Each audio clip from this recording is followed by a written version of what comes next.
टिया एक छोटी सी प्यारी सी लड़की थी और उसके पास ढेर सारे खिलौने थे।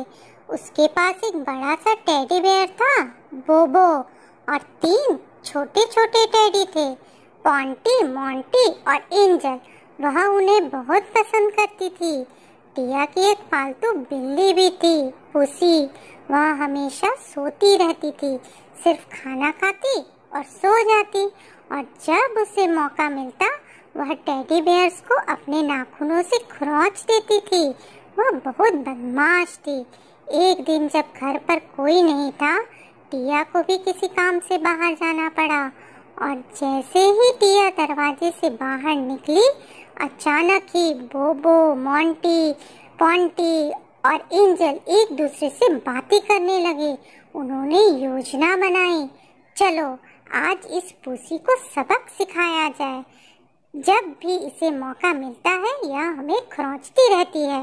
बोबो ने सारे खिलौने फैला दिए, पॉन्टी और मोंटी ने पूरे घर का सामान बिखेर दिया, और एंजल जल्दी से किचन में गई और उसने किचन के सारे डिब्बे गिरा दिए। तब तक पुसी सो ही रही थी, और जैसे ही टिया के आने की आहट हुई, सारे टेडी चुपचाप कोने में जा बैठे। जब टिया ने घर की ऐसी हालत देखी तब उसे बहुत गुस्सा आया, और उसे लगा यह काम तो पुसी ने ही किया होगा, और टिया ने पुसी को घर से निकाल दिया। और उधर बोबो, मोंटी और एंजल धीरे धीरे मुस्कुराने लगे और मन ही मन बहुत खुश हुए। एक दिन जंगल के पेड़ों की पंचायत बैठी। एक पेड़ ने कहा, यह जंगल के सारे जानवर हमारी छाया में आराम करते हैं और हमारे आसपास गंदगी फैला देते हैं। इस पर दूसरे पेड़ ने कहा, चलो इन जानवरों को सबक सिखाया जाए। शांत हो जाओ प्यारे दोस्तों, बूढ़े बरगद के पेड़ ने कहा, इन जानवरों से छुटकारा पाना हमें नुकसान पहुंचा सकता है। पेड़, जानवर और मनुष्य एक दूसरे पर निर्भर हैं। हम एक दूसरे के बिना नहीं रह पाएंगे। पर बाकी पेड़ों ने बूढ़े बरगद की बात नहीं मानी, और जब जानवर आए, पेड़ जोर से अपनी टहनियाँ हिलाने लगे और जानवर भाग गए। एक दिन जंगल में 2 लकड़हारे आए और उन्होंने आपस में बात की, जानवर ने यहाँ आना छोड़ दिया है, अब हम आराम से पेड़ों को काट सकते हैं। और उन्होंने पेड़ों को काटना शुरू कर दिया। बेचारे पेड़ कुछ न कर सके। चुन्नू एक छोटा सा चूहे का बच्चा, वह अपनी बिल में माँ की गोद में सो रहा था। चुन्नू को सोता देख उसकी माँ खाने की तलाश में बाहर चली गई। माँ ने सोचा जब तक चुन्नू सो रहा है तब तक वह खाना लेकर वापस आ जाएगी, पर थोड़ी ही देर में चुन्नू की नींद खुल गई और वह अपनी माँ को ढूंढने लगा, पर उसे माँ कहीं भी दिखाई नहीं दे रही थी। वह घबराकर रोने ही वाला था कि उसने बिल से बाहर रंग बिरंगे फूल देखे और वह बिल से बाहर आ गया और रंग बिरंगे फूलों से खेलने लगा। उसे बहुत मजा आने लगा।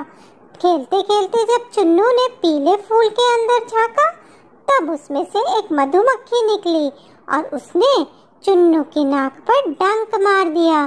चुन्नू रोने लगा और घबराकर इधर उधर भागने लगा, और कुछ देर बाद उसे समझ में आया कि वह रास्ता भटक गया है।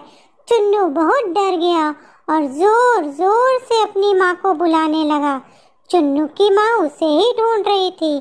वह चुन्नू की आवाज़ सुनकर उसके पास आ गई और फिर माँ को देखते ही चुन्नू दौड़कर माँ की गोद में चला गया। फिर उसकी माँ ने समझाया, चुन्नू तुम अभी छोटे हो, जब तक तुम बड़े नहीं हो जाते तुम्हें अकेले बाहर नहीं जाना चाहिए। चुन्नू ने सिर हिलाते हुए माँ की बात मान ली। चिया एक चालाक लोमड़ी थी। एक बार वह जंगल में खाने की तलाश में इधर उधर घूम रही थी।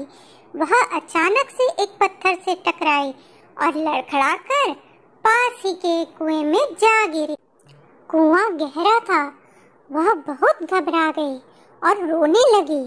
चिया ने कुएं से निकलने की बहुत कोशिश की, पर वह ना निकल पाई। वह सोचने लगी कि रात होने से पहले कुएं से निकलना ही होगा, नहीं तो वहाँ ठंड बहुत बढ़ जाएगी। उसी समय चिया को किसी बकरी के मिनमिनाने की आवाज आई और चिया ने उसी समय एक योजना बनाई। उसने जोर से कहा, वाह कितना मीठा पानी है, इसे पीकर तो मजा आ गया। चिया की आवाज सुनकर बकरी ने कुएं में झांका और पूछा, क्या पानी बहुत मीठा है? चिया ने बकरी से कहा कि तुम भी कुएं के अंदर आकर पानी पीकर देख लो और यहाँ से बाहर निकलने में मैं तुम्हारी सहायता करूंगी। और जैसे ही बकरी कुएं में कूदी, चिया उसकी पीठ पर चढ़कर कुएं से बाहर निकल गई। बेचारी बकरी कुएं के अंदर ही फंस गई। इस कहानी से हमने सीखा, किसी के कहने पर नहीं चलना चाहिए। किसी भी काम को करने से पहले सोच समझकर कदम उठाना चाहिए। ओसी एक खुश मिजाज शुतुरमुर्ग। उसे केवल एक पछतावा था कि वह उड़ नहीं सकती। वह कभी कभी खुद से ही बड़बड़ाती थी कि मुझे इतने सारे पंख क्यों मिले हैं जब मैं उड़ ही नहीं सकती। फिर ओसी ने सोचा, अगर मैं तेज दौड़ूं और उड़ जाऊं तो मैं हवा में उड़ सकती हूँ। इसलिए वह हमेशा तेज दौड़ते रहती और उछलते रहती थी कि एक दिन शायद हवा में ऊंची उड़ जाए। एक दिन जब वह दौड़ रही थी तब उसने देखा जमीन पर एक रंग बिरंगा सांप पड़ा हुआ है। ओसी ने सांप को चिढ़ाते हुए कहा, उफ बेचारे तुम जमीन पर पड़े रहते हो, दौड़ भी नहीं सकते। जब सांप ने कोई जवाब नहीं दिया तब वह शर्मिंदा हुई। ओसी को लगा सांप दुखी हो गया है और ओसी ने माफी मांगी, मुझे माफ कर दो। दूर खड़ा एक गैंडा यह सब देखकर हंस रहा था। गैंडे ने ओसी से कहा, यह सांप नहीं, एक रंग बिरंगा छाता है। और ओसी ने जैसे ही छाता खोला, तेज हवा चली और वह ऊंची हवा में उड़ने लगी। ओसी खुशी से झूम उठी, बोली, वी अब मैं उड़ सकती हूँ। जब भी तेज हवा चलेगी मैं छाता खोलकर उड़ जाऊंगी। एक प्यारी सी सुबह, भोलू एक छोटा सा भालू का बच्चा। वह हर दिन अपनी माँ के साथ नदी पर मछली पकड़ने जाया करता था। एक दिन उसने सोचा आज वह अकेले ही मछली पकड़ने जाएगा। यह पहली बार था जब भोलू मछली पकड़ रहा था। वह सुबह सुबह नदी पर गया। उसने वहाँ ढेर सारी मछलियाँ देखी, पर जैसे ही वह मछली को पकड़ने गया वह भाग गई। भोलू बार बार कोशिश करता रहा। सुबह से शाम हो गई, उसे कोई मछली नहीं मिली, पर भोलू ने हार नहीं मानी। अंत में उसे एक बड़ी सी मछली पकड़ ली और खुशी खुशी घर गया और माँ से बोला, माँ अब मैं बड़ा हो गया हूँ, देखो मैंने अकेले ही कितनी बड़ी मछली पकड़ ली। भोलू की माँ बहुत खुश हुई, भोलू भी बहुत खुश हुआ और पूरे दिन की मेहनत से वह बहुत थक गया था और फिर वह मुस्कुराते मुस्कुराते सो गया। इस कहानी से हमने सीखा, कोशिश करते रहने से कभी हार नहीं होती। चिंपू एक गधा, मगर वह साधारण गधा नहीं था। वह चीते से भी तेज भाग सकता था और उसकी आवाज इतनी भयानक थी कि जब वह रेंगता तब जंगल के सारे जानवर भाग जाते थे। चिमचिम जंगल की सबसे खूबसूरत गधी थी। चिंपू ने उसके सामने शादी का प्रस्ताव रखा, लेकिन चिमचिम ने शर्त रखी कि जब चिंपू जंगल का राजा बनेगा तभी वह उससे शादी करेगी। चिंपू तब गहरी सोच में पड़ गया। फिर वह जंगल के राजा शेर के पास गया और उसने सारी बात राजा को बताई, पर शेर ने उसे राजा बनाने से इनकार कर दिया। तब चिंपू बहुत दुखी हुआ और वह सोचने लगा कि अब चिमचिम से उसकी शादी कैसे होगी। फिर उसने दिमाग लगाया और सुबह सुबह राजा की गुफा के बाहर जोर जोर से रेंगने लगा। शेर ने अपने कान बंद कर लिए, फिर भी चिंपू की आवाज उसके कानों तक पहुंच रही थी और वह परेशान हो गया।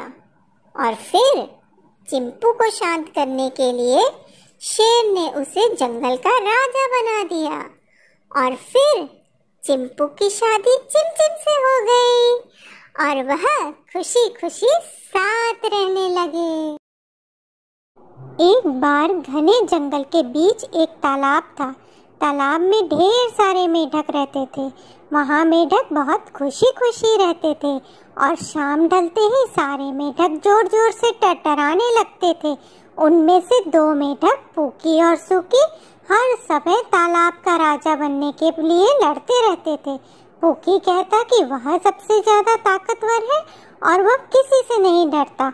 सूकी कहता कि वह सबसे ज्यादा ताकतवर है और उसे कोई हरा नहीं सकता। इस तरह दोनों अपने बारे में डींगे मारा करते थे। एक दिन तालाब में एक बड़ा सा बगुला आया। उसने पूकी की तेज आवाज सुनकर उसे अपनी चोंच में पकड़ लिया और बगुला उसे खाने ही जा रहा था कि बगुले ने देखा एक सांप उसके पैर के पास है। वह पूकी को छोड़कर सांप को चोंच में दबाकर उड़ गया। पूकी की जान बाल बाल बच गई। वह बहुत डर गया और उसने टरटराना ही छोड़ दिया। अगले दिन बगुला फिर आया और सूकी की तेज आवाज सुनकर बगुले ने सूकी को अपनी चोंच में पकड़ लिया और वह उसे खाने ही जा रहा था। तब तक वहाँ एक लोमड़ी आ गई और वह बगुले का शिकार करने के लिए उस पर झपटी। तब सूकी बगुले की चोंच से गिर गया और बगुला उड़ गया। सूकी की जान बाल बाल बच गई। वह भी बहुत डर गया था। उस दिन के बाद पूकी और सूकी दोनों सभी मेढकों के साथ मिलकर रहने लगे और उन्होंने बड़ी बड़ी डींगे मारना भी छोड़ दिया। किप, कंगारू का छोटा सा बच्चा, वह बहुत शरारती था। दिन भर उछलता रहता और माँ से ढेरों सवाल पूछता रहता था। एक दिन उसने माँ से पूछा, माँ, हम हमेशा उछलते क्यों रहते हैं? हम उड़, तैर या पेट के बल सरक क्यों नहीं सकते? माँ मुस्कुराई और बोली, हम कंगारू हैं और हम ऐसे ही उछलने के लिए बने हैं। किप माँ के जवाब से संतुष्ट नहीं हुआ। वह उछलते उछलते पास ही के तालाब पर अपने दोस्तों से मिलने गया। वहाँ उसे उसका दोस्त किमी कोआला भालू मिला। किप उसने उससे पूछा, क्या तुम उछल सकते हो या तैर सकते हो? किमी ने कहा, नहीं, पर मैं पेड़ पर चढ़ सकता हूँ। फिर किप ने कोको मगरमच्छ से पूछा, तुम कैसे तैर लेते हो? कोको ने कहा, मैं तैर सकता हूँ, पर मैं पेड़ पर नहीं चढ़ सकता, मैं कूद नहीं सकता, दौड़ नहीं सकता। तब किप को बात समझ में आई कि हर प्राणी की एक ताकत होती है जो उसे खास बनाती है। जैसे वह उछलता है वैसा कोई नहीं उछल सकता। और फिर किम खुशी से उछलने लगा। टोलू, एक भूखा शेर, वह शिकार की तलाश में इधर उधर जंगल में भटक रहा था। टोलू बहुत भूखा था। उसने देखा पेड़ के नीचे एक खरगोश बड़े आराम से सो रहा है। टोलू के मुंह में पानी आ गया। उसने सोचा अब उसकी भूख मिट जाएगी। वह जैसे ही खरगोश को दबोचने गया, उसने देखा कुछ दूर पर एक हिरन घास चर रहा है।